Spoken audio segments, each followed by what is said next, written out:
오늘은 생각의 폭을 선하게 넓혀라라는 제목으로 말씀 전하도록 하겠습니다.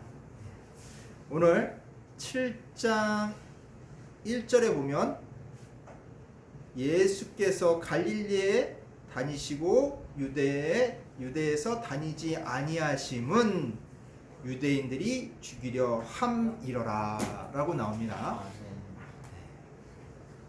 이 갈릴리 북부 지방이에요. 북부 갈릴리 지방에서만 말씀을 전하러 다니시고 이 남부 지역인 그 유대 지방 예루살렘을 비롯한 그 유대 지방에는 다니지 않았던 이유는 바로 뭐냐면 그 유대인들이 죽이려 했기 때문이라고 오늘 성경에서 우리에게 말씀하고 계세요. 자세히 풀어보자면 이 디아스포라 즉 해외에서 살다가 다시 귀국해서 정착한 지 얼마 안 되는 갈릴리 지역 사람들은 예수 그리스도의 말씀을 받아들일 만큼 생각의 폭이 넓었어요. 이와 반대로 원래 살았거나 그 지역에 살았거나 정착한 지 오래된 유대 지방 남쪽 그 예루살렘을 비롯한 그 유대 지방 사람들은 생각의 폭이 좁아서 예수 그리스도의 말씀을 하나님을 모독한다고 생각을 한 거예요. 그래서 그 하나님을 모독한다고 생각하니까 어떻게 해야 돼요? 예수님은 어떻게 해야 돼? 하나님을 모독했으니까 죽여야 되는 거예요. 네. 자, 생각의 폭이 좁고 넓고에 따라서 이렇게 틀려진데 생각의 폭이라는 것은 생각의 폭이 넓힌다는 얘기, 이 얘기는 뭐냐면 넓은 시야를 갖는 일이에요. 넓은 시야를 갖는 거면 많이 이렇게 본다는 얘기가 아니라 많이 경험하라는 얘기예요. 많이 경험해 보라는 거예요. 다양한 것을 접해보고 경험해 보라는 얘기인데, 그러면 이렇게 새로운 거, 다양한 것을 볼 때 우리는 어떻게 돼요? 새로운 것을 볼 때 맨 처음에 뭐예요? 그냥 새로운 거래 하고 끝나지 않잖아요. 이게 뭐지? 하고 생각하게 되고 내가 전에 알았던 거랑 틀리네? 내가 전에 경험한 것과랑 틀리네? 하면서 어떻게 돼요? 기존에 자기가 갖고 있던 생각이나 그런 경험에 비추어서 자꾸 비교하고 분석하게 되죠. 그러면서 그 새로운 것을 내가 받아들이게 돼요. 어떻게? 나만의 해석의 방식으로 각자가 그게 받아들이는 거예요. 그러면 그렇게 함으로 통해서 어떻게 돼요? 생각의 폭이 넓어지는 거예요. 이렇게 다양한 것을 보고 경험을 하게 되는 것을 우리는 생각의 폭이 넓어진다고 해요. 근데 이렇게 생각의 폭이 넓어지는 것을 싫어하고 또한 거부하게 될 때는 어떻게 될 수밖에 없어요? 좁은 시야를 가질 수밖에 없는 거예요. 좁은 시야를 갖게 되면 어떻게 되냐? 기존 자신의 생각에 반대되는 거, 내 생각이랑 맞지 않는 것들은 어떻게 돼? 무조건 거부하는 거예요. 아이 그건 아니야. 그건 내 생각이랑 틀려. 그건 아니야. 다짜고짜 아니야. 그걸 받아들이려고 하지 않아요. 그냥 내 생각이랑 반대되면은 에이 이거 틀렸어.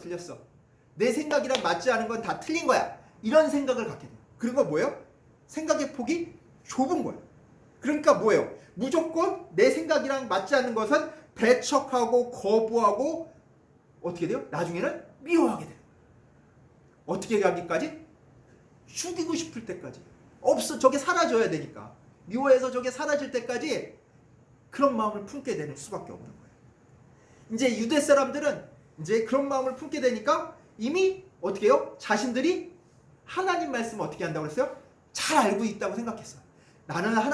우리들은 하나님 말씀 너무나도 잘 알고 있기 때문에 하나님에 대해서 너무 잘 알고 있기 때문에 자기들이 생각하는 그 사고방식에 딱 갇혀 있는 거예요. 그렇기 때문에 어떻게 해요? 익숙한 방법하고 사고방식이 아닌 혁신적이고 다각적인 사고방식으로 말씀을 전하는 예수 그리스도를 받아들일 수 있어요? 없어요? 없는 거예요. 그럼 예수님이 어떻게 혁신적이냐? 자, 예수님이 안식일 날은 일하면 돼? 안 돼? 안 되잖아요. 율법을. 근데 예수님 어떻게 했어요? 안식일 날 일했죠. 병자를 고치셨어요. 그러면서 너 왜 하나님 말씀 따라서 왜 일하지 말랬는데 일하느냐? 유대인들이 묻으니까 뭐라고요? 아버지께서 일하시니까 나도 일한다고 했어요. 하나님 아버지가 일하니까 나도 일한다고 얘기하신 거예요. 얼마나 혁신적이에요. 그러니까 이 사람들이 분통이 터지지. 이거 하나님 모독했구나. 그리고 얼마나 다각적인 사고방식을 가졌냐면 이 유대인들이 그러니까 미워 죽겠죠. 그럼 죽이려고 하면 어떻게 돼? 명분이 있어야 돼. 함정을 파는 거예요.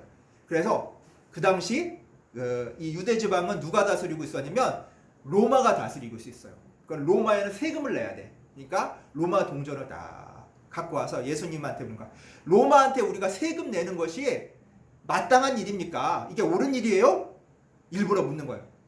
예수님이 야 로마한테 세금 내면 안 돼. 그러면 로마의 법을 어겼네? 그러면 로마인한테 고발해서 예수님을 감옥에 가거나 죽게 하거나 이렇게 하려고 했고, 만약에 로마한테 세금 내도 그러면 야 이거 민족의 배신자네 이렇게 몰아세워서 예수님을 죽이려고 한 거예요. 근데 예수님이 뭐라고 하셨어요? 하나님의 것은 하나님께 드리고 가이사의 것은 가이사한테가 보내라고 했어요. 어때요? 놀라운 아주 이게 그냥 좁은 시각으로 보면은 분명히 걸려들 수밖에 없는데 어떤 시각을 갖고 있어요? 다각적인 사고방식, 다각적인 시각을 갖고 있으니까 이들이 판 함정에 걸리지가 않아요. 이렇게 예수님이 말씀을 전해요. 예수님 말씀은 항상 이렇게 혁신적이고 다각적인 사고방식으로 우리에게 접근을 해요. 우리한테 말씀을 주세요. 그러면 우리가 그걸 어떻게 받아들여야 돼요?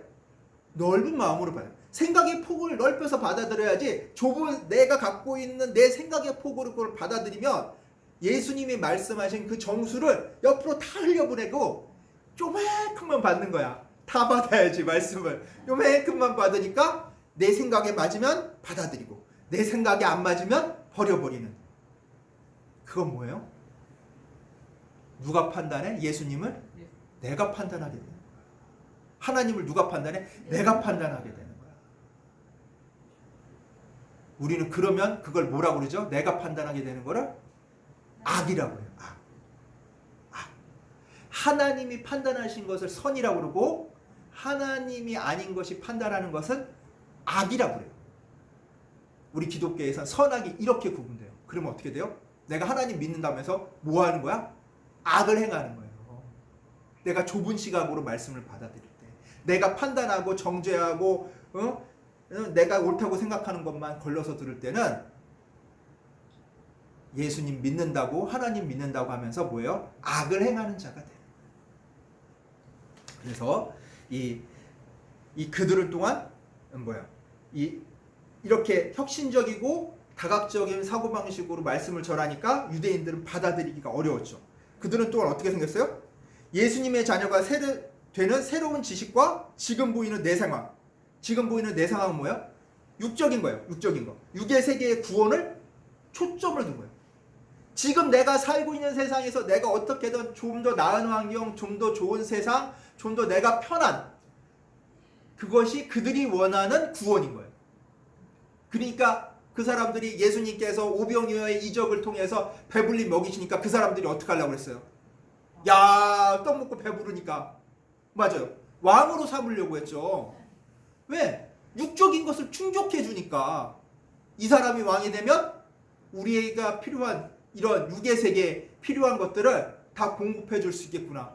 그 기대감으로 왕으로 삼으려고 했던 거예요. 근데 예수님께서는 어떻게 하셨어요? 떠나셨죠. 그들을 떠나셨어요. 예수님께서 원하시는 건 뭐예요? 이런 육적인 구원이 아니라 육적인 육의 세계의 구원의 중점이 아니라 어떤 것이 중점에 두셨어요? 영의 구원. 우리 영혼의 구원을 중점에 두셨어요. 썩어 없어질 것에 초점을 두신 것이 아니라 영원한 것. 하나님 아버지와 영원한 것을 초점으로 두셔서 오셨기 때문에 그들이 생각하는 우리 인생의 해결 방식이 완전히 달라요. 영이 구원받음을 통해서 육적인 것도 더불어 구원받는 거예요. 영이 먼저. 근데 이 사람들은 어떻게 생각했어요? 영은 영이고 내 눈에 보이지 않는 영은 그냥 하고 넘어가고 지금 당장 나한테 필요한 거. 나한테 떡이나 하나 더 주고 돈이나 좀 주고 나 지금 당장 부자 되고 우리 자녀들 잘 되고 하는 거에 초점을 맞췄다. 그거는 결국 예수님이 원하시는 구원이 아니라는 거예요. 그렇다 보니까 예수님이 원하는 구원 방식을 그들 앞에 딱 들이대니까 좋아해요, 안 좋아해요? 안 좋아할 수밖에 없는 거예요. 사사건건 걸리는 거예요. 그래서 혹시나 예수님의 말씀에 귀 기울이는 자가 생기면 그들의 지도자는 어떻게 했냐면 우리 49절 한번 볼까요? 7장 49절 제가 읽어드리겠습니다. 율법을 알지 못하는 이 무리는 저주를 받은 자로다. 뭐라고요? 네, 저주받. 그들의 지도자 대제사장과 선생이라고 불리는 바리새인들이 뭐라고요? 야, 예수 말 들으면 이 저주받을 놈들, 어? 왜 예수 말 들어? 그렇게 분노한 거예요. 왜? 자기들이 갖고 있는 생각과 너무 틀리기 때문에. 네. 48절인데 49절 말씀. 49절. 자, 49절 말씀 보세요. 율법을 알지 못하는 이 무리는 저주를 받은 자로다. 네. 저주가 그렇게 여긴 거예요. 자, 그리고 형제들까지도 예수님을 어떻게 생각했어요? 뭐라고요? 믿지 않았다고요. 믿지 않았다. 5절에 보면 이는 그 형제들까지도 예수를 믿지 아니함 이러라.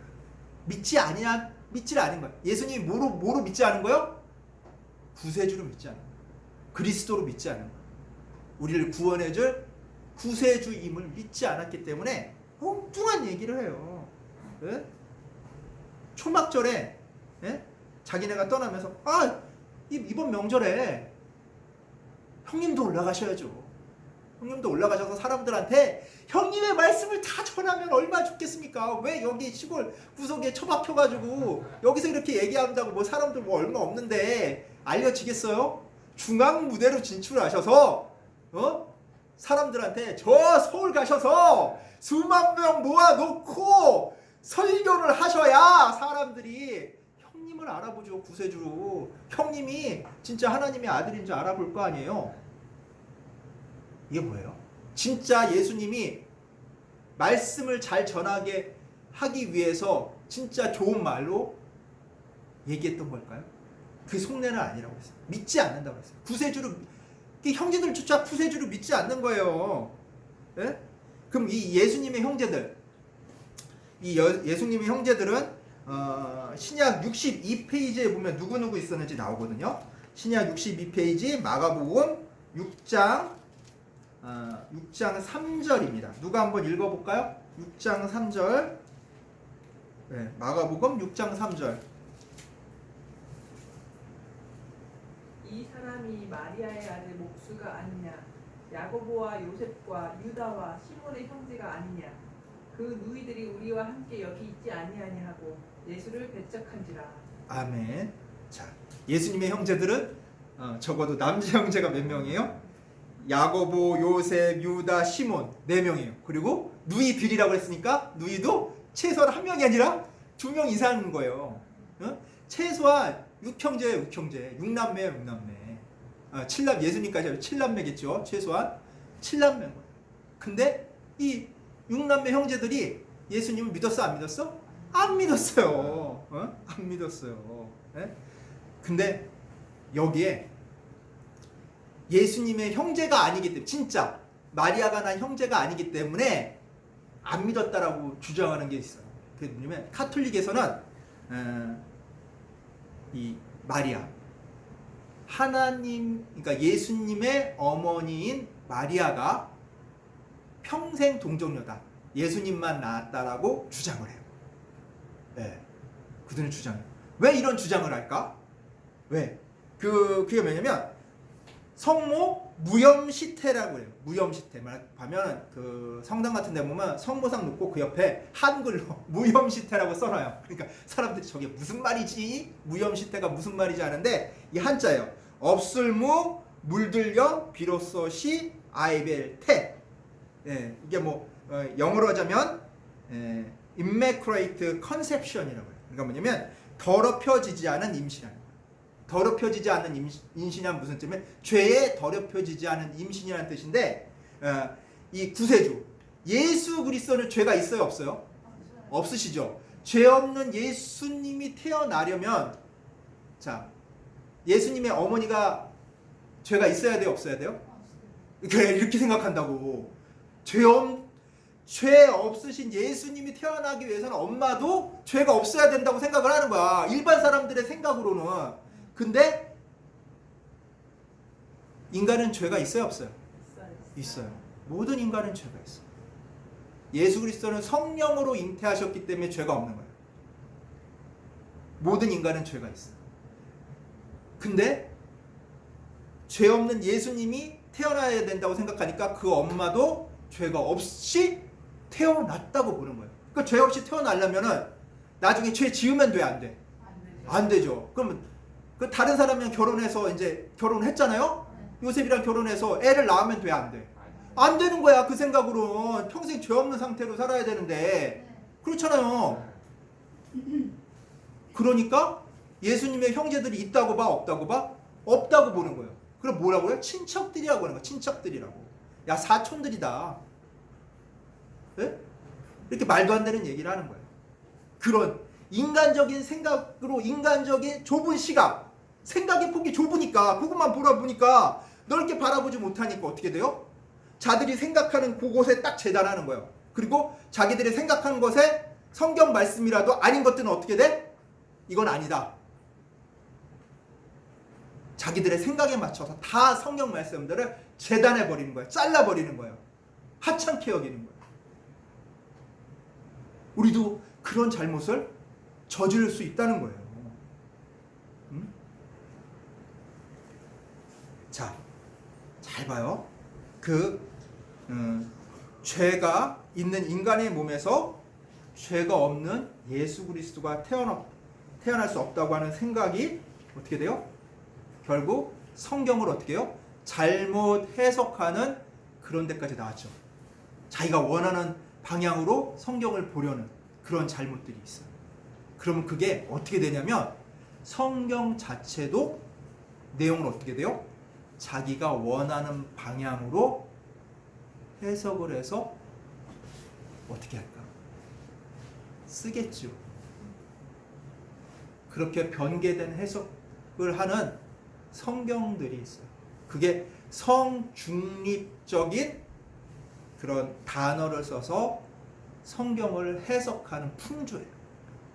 요즘 성경들은 그 풍조에 따라서 해석하고 있어요. 자, 왜 형제만 되느냐? 자매는 왜 없냐? 남녀 차별하냐? 같이 넣어라. 응? 왜 남자들만 나오느냐? 여자도 같이 넣어라. 왜? 성경 본문에는 여자가 없는데 남자만 넣지 않고 여자만 넣으려고 그러니까 어떻게 돼요? 성중립적인 단어를 쓰는 거예요. 뭐 맨이 들어가요. 남자들이라고 되는 것, 남자라는 뜻도 있지만 사람들이라는 뜻도 있는데 그걸 어떻게 바꿔요? 에브리원으로 바꾸는 거예요. 중립적인 단어로 바꾸는 거예요. 이게 미국에서 비롯돼가지고 쭉 나가고 있는데 이게 어떻게 됐어요? 지금은 우리는 미국의 그런 신학이나 이런 것들이 많이 들어왔기 때문에 그 영향 악력 아래에 놓여 있는 거예요. 그러면 미국에서 공부했던 사람들이 마치 새롭고 좀 더 나은 해석 방식이냐 우리에게 소개를 해요. 그러면 거기에 또 사람들이 열광을 해요. 야, 또 좋은 거 들어왔다. 분별력 없이 생각의 폭을 넓히긴 했는데 어떻게 넓혀요? 선하게 넓히는 것이 아니라 선하게 분별력 없이 넓히는 거예요. 이것도 위험한 거예요. 생각의 폭은 선하게 넓혀야 돼요. 하나님이 기준이 돼서 넓혀야 돼요. 근데 하나님이 기준이 되지 않고 그냥 분별력 없이 그냥 주는 대로 막 받으면은 결국 어떻게 돼요? 맑은 물에 잉크 한 방울 떠들어뜨린 거랑 똑같아요. 오염된 말씀을 받게 돼요. 그래서 우리가 오염되지 않은 말씀을 듣기 위해서는 어떻게 돼요? 하나님의 말씀에 더욱더 귀를 기울여야 돼요. 그래서 내가 성경을 읽을 때 어떻게 돼요? 내가 알았던 모든 성경의 하나님 말씀을 하나하나 대입해 봐야 돼요. 그리고 나서 그 대입해본 말씀에 일일이 대입해서 왜 이런 말씀을 하셨을까 하고 받아들여야 돼요. 그게 가장 중요해요.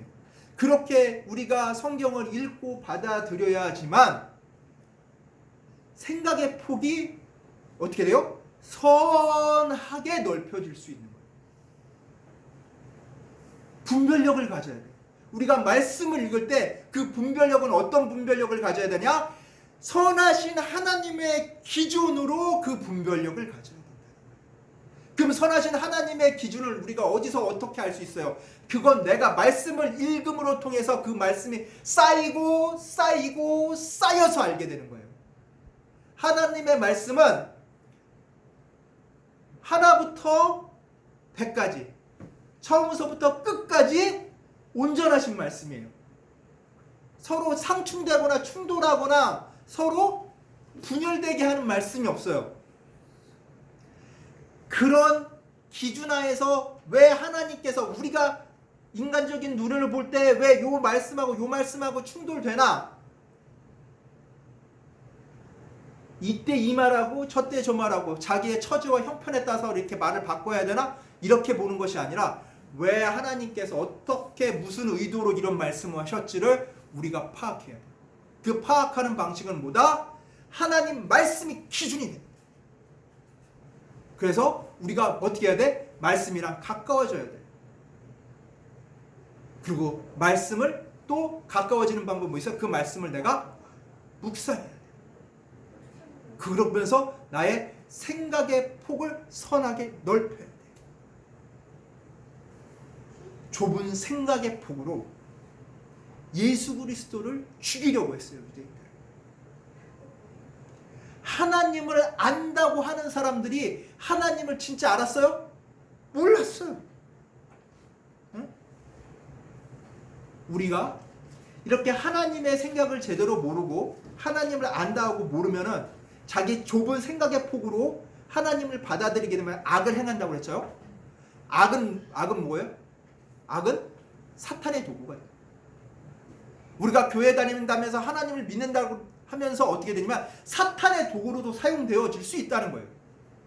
그와 반대로 어떻게 돼요? 우리도 하나님의 도구로 사용되어질 수 있는 거예요. 그러면 내가 사탄의 도구로 사용되어지냐 하나님의 도구로 사용되어지느냐 그거는 누구의 선택이에요? 아니요. 그 선택은 우리의 선택이에요. 하나님께서 우리에게 선택권을 주셨어요. 선악간을 주신 것처럼 선악을 선택하는 그 선택의 권한을 우리에게 주셨어요. 그럼 우리가 악을 선택하지 않는 방법은 어떻게 해야 돼? 악의 유혹에 빠져서 세상 중심적인 사고, 나 중심적인 사고로 하나님 말씀을 받아들이는 걸 버리고 누구 중심적인 사고를 해야 돼? 하나님 중심적인 사고, 즉 하나님 말씀과 뜻에 따라 사는 사고를 해야 하나님의 도구로 사용되어지는 거예요. 예수님과 가장 가까운, 육적으로 가까운 사람들이 누구예요? 형제들이죠. 이렇게 예수님과 가장 가까운 형제들조차도 예수님을 뭐로 여기지 않았어요? 구세주로 여기지 않았어요. 세상적으로 생각했단 말이에요. 이건 뭐예요?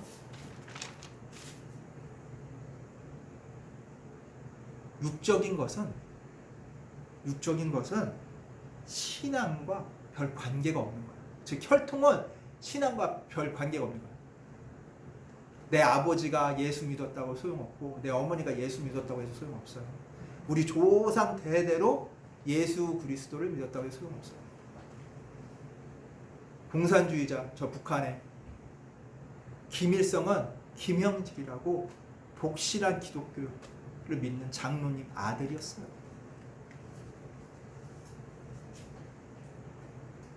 부모의 신앙이 자녀의 신앙이 될 수가 없어요. 나의 신앙이 형제의 신앙이 될 수 없어요.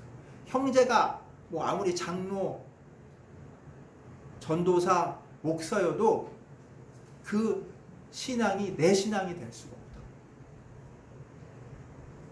그 까닭이 어디 있나? 성경은 우리에게 이렇게 말해주고 있습니다. 에베소서 2장 8절 말씀입니다. 누가 한번 읽어주실래요? 에베소서 2장 8절 311페이지에 있습니다.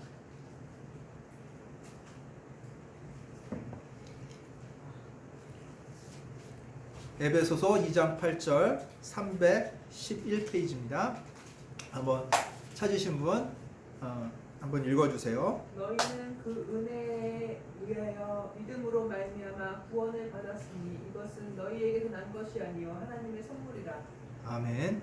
자, 신앙은 뭐다? 하나님의 선물. 하나님의 선물이기 때문에 우리가 신앙을 만들어가는 게 아니에요. 우리가 하나님께 어떻게 나의 사고방식을 초점을 맞췄을 때 하나님께서 뭘 주신다? 신앙을 주시는 거예요. 우리는 우리 스스로 되지 않는 거예요. 우리는 우리 스스로가 아니라 하나님께서 해주신다고 믿고 나아가는 자. 그래서 우리는 결과에 대해서 책임지지 않아요. 하나님 뜻대로 하는 사람은 결과를 신경 쓰지 않는다는 거예요. 결과는 누구 몫이에요? 하나님 몫이기 때문에. 그러나 하나님 뜻대로 살지 않는 사람들은 항상 뭐에 신경 써? 결과에 신경 쓰는 거야. 이거 결과가 어떻게 되지? 잘 될까? 안 될까? 이거 결과가 나쁠 것 같은데 어떻게 해야 되지? 결과에 초점을 맞춰요. 근데 하나님께 초점을 맞춘 사람들은 어떻게 해요? 이게 하나님의 뜻인가? 하나님의 뜻이 아닌가? 하나님 말씀을 내가 올바로 실천하는가? 안 하는가에 초점 맞추는 거예요. 과정에 초점을 맞추는 거예요. 절대 결과에 신경 쓰지 않아요. 결과는 누구 몫이에요? 하나님 몫이기 때문에. 나는 다만 하나님께서 정해준 길을 가는 하나님의 도구일 뿐입니다. 예수님께서는 이 형제들에게 이렇게 예루살렘에 올라가라고 권하는 형제들한테 거짓말을 했어요. 예수님도 뭐예요? 거짓말을 했어요. 네. 8절에 보면 형제들에게 이번 명절에는 예루살렘에 가지 않겠다고 해놓고서 10절에 보면 남몰래 예수님은 예루살렘으로 가세요. 어이, 이렇게 딱 들으면 예수님도 거짓말을 하네? 나쁜 거 아니야? 우리 거짓말을 뭐라고 배웠어요? 나쁜 걸로 배웠죠. 근데 예수님은 어떠신 분이에요? 선하신 분이죠. 그럼 예수님도 거짓말했는데 그러면 자 선한 거짓말도 있다는 얘기네? 그래요, 안 그래요? 선한 거짓말 없어요? 있죠. 자, 우리가 이 모든 거짓말을 악하다고 생각하는 사고방식은 일제시대 때 일제가 이 통치하기 편하게 하기 위해서 펼친 이 우민화 교육에 있는 거예요. 왜냐면 이 사람들이 거짓말을 하면 다스리기 어렵잖아. 그러니까 야 거짓말하면 나쁜 거야, 거짓말하면 안 돼, 이런 것들에서. 그러니까 그 백성들을 다스리려는 그 통치 이런 기술로 발달한 거예요. 그게 유교적인 문화와도 결합이 되고 그게 도덕 법칙처럼 돼서 거짓말을 나쁜 거다라는 인식을 갖고 있는 거예요. 근데 오늘 말씀해 보면 선한 거짓말도 있다 없다? 있다. 예수님이 거짓말을 하셨잖아요. 자, 선한 거짓말은 무엇이냐? 선한 거짓말은 의도가 선한 거예요. 의도가 선한 거예요.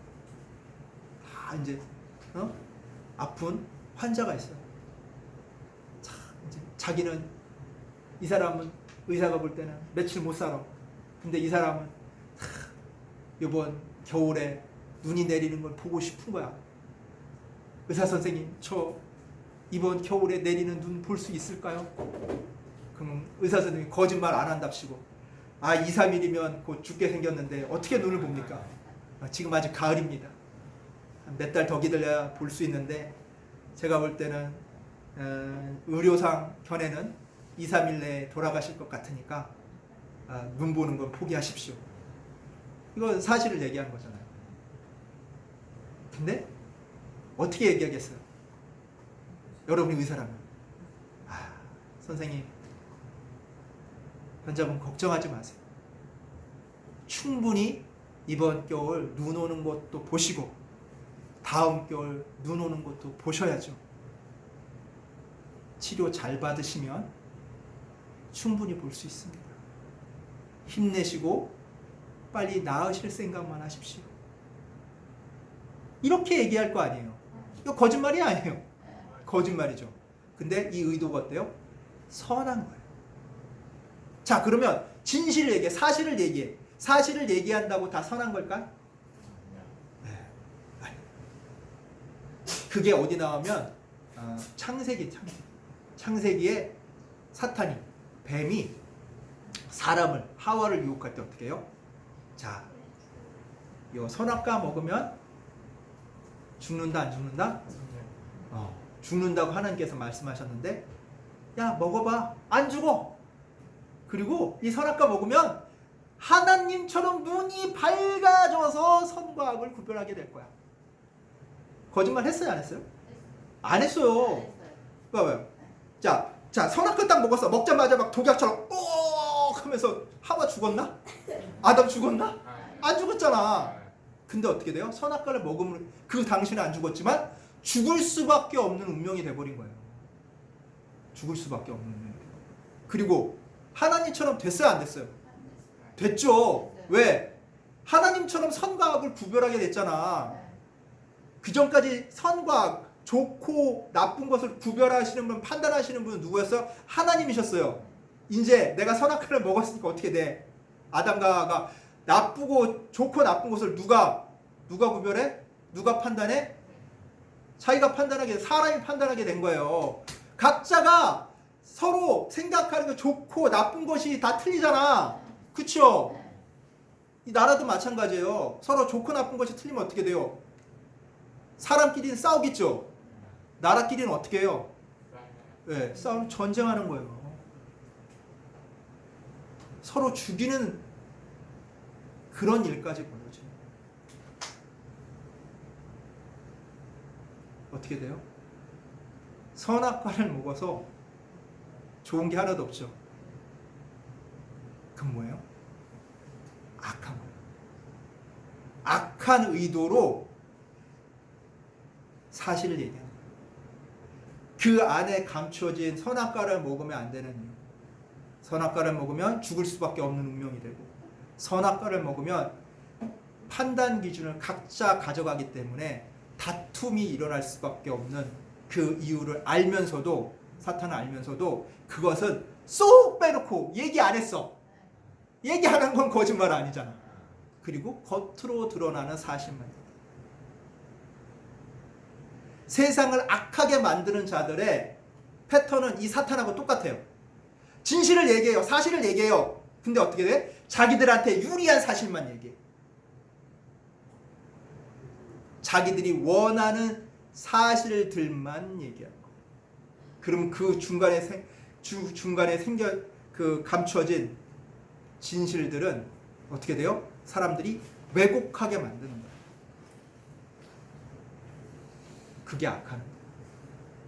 지금 세상은 너무나도 이 악한 의도들이 판치고 있어요.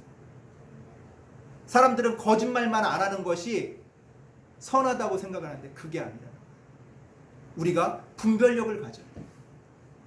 우리 주님께서 뭐라고 얘기하셨어요? 너희가 뱀처럼 지혜롭고 비둘기처럼 순결하라 했어요. 뱀처럼 지혜로운 거예요. 뱀은 누구의 도구였어요? 사탄의 도구였어요. 사탄이 아까 전에 한 얘기 봤죠? 얼마나 교묘하게 얘기해요. 그러면서 속속들이 사람들의 마음을 뺐죠. 너희도 그런 지혜를 가지라는 거예요. 왜 그런 지혜를 갖냐? 악한 자들이 이런 지혜를 가지고 우리를 어떻게 돼요? 넘어뜨릴 올무를 만드는, 함정을 파는 거야. 그들이 만들어놓은 함정을 이기려면 어떻게 해야 돼? 그들과 같은 방식으로 그것을 대처하라는 얘기예요. 알고서 너가 옳다고 생각하는 것으로 갖다가 그냥 고지고대로 순결한 채로 이렇게 해서 당하지 말고 그들의 방법을 역이용하라는 거예요. 누구처럼? 예수님처럼. 예수님 어떻게 했어요? 그 로마 동정 가져와서 아까 전에 얘기했잖아요. 함정을 예수님을 빠뜨리려고 했는데 어떻게 했어요? 오히려 어떻게 됐어요? 안 빠졌죠. 그거예요. 이런 다각적인 사고방식과 혁신적인 사고방식을 예수님께서는 어떻게 해요? 우리에게 배우라고 하시는 거예요. 그런 내용들이 어디에 있어요? 바로 성경에 있어요. 성경을 통해서 우리는 그거에 대한 기본기를 갖추고 세상을 바라보면서 좀 더 폭넓은 경험과 사고방식을 넓혀야 돼요. 이것이 주님이 원하신 거예요. 우리는 단순히 이 말씀만 읽으면 돼, 말씀 속에 그냥 하나하나 그냥 한자 이렇게 연구하는 것은 뭐에만 그치는 거다? 유대인들이 이 성경에만 매몰돼서 좁은 시야, 이 매몰되다 보니까 어떻게 돼요? 자기들이 원하는 것은 받아들이고 원하지 않는 것은 다 쳐내버리는. 성경 말씀 한 구절에다가 매달리다 보니까 어떻게 돼요? 나한테 불리한 것들을 어떻게 하면 없애버릴 수 있을까? 나한테 유리한 것을 어떻게 하면 그 말씀을 좀 더 풍성하게 만들 수 있을까? 그걸 연구해요. 그게 아니라 하나님 말씀은 있는 그대로 그 말씀의 본질을 찾아가는 것이 중요한 거예요. 네. 우리는 주님 말씀대로 살아가는 사람들입니다. 사람은 누구나 결과에 책임지기 어려워요. 근데 하나님 말씀대로 살아가는 사람은 그 결과에 대해서 자유로워요. 결과는 누가 만들어 주시는 거야? 하나님. 언제나 늘 하나님께 나를 맡기고 생각의 폭을 하나님이 주신 그 선한 방향으로 넓혀가는 우리 주차장교회 성도님들 되시기를 간절히 축원합니다. 기도하겠습니다. 사랑과 은혜가 가득하신 하나님 아버지, 감사합니다. 하나님의 도구로 살아가는 사람이 만드는 그 결과는 하나님의 몫임을 이 시간 고백합니다. 우리가 결과에 신경 쓰지 않고 주님이 주신 그 뜻에 어떻게 하면 따라 살 수 있을까? 그 사람 한 명 한 명 대할 때마다 우리 인간의 눈을 보는 것이 아니라 하나님의 주신 그 시야로, 하나님이 주신 그 생각의 폭으로 바라보게 하여 주시옵소서. 그리하여 하나님의 도구로 선악의 판단 기준이 이 세상이 아니라 하나님인 사람이 될 수 있도록 저희에게 힘과 능력과 지혜를 허락하여 주시옵소서. 하나님을 기준 삼고 살아가는 사람은 하나님께서 책임져 주시기에 하나님 기준에 맞추어 나가 살아감을 세상 사람들에게 보여줄 수 있는 저희들 되게 하여 주시옵소서. 감사드리며 우리 주 예수 그리스도의 이름으로 기도드리옵나이다. 아멘.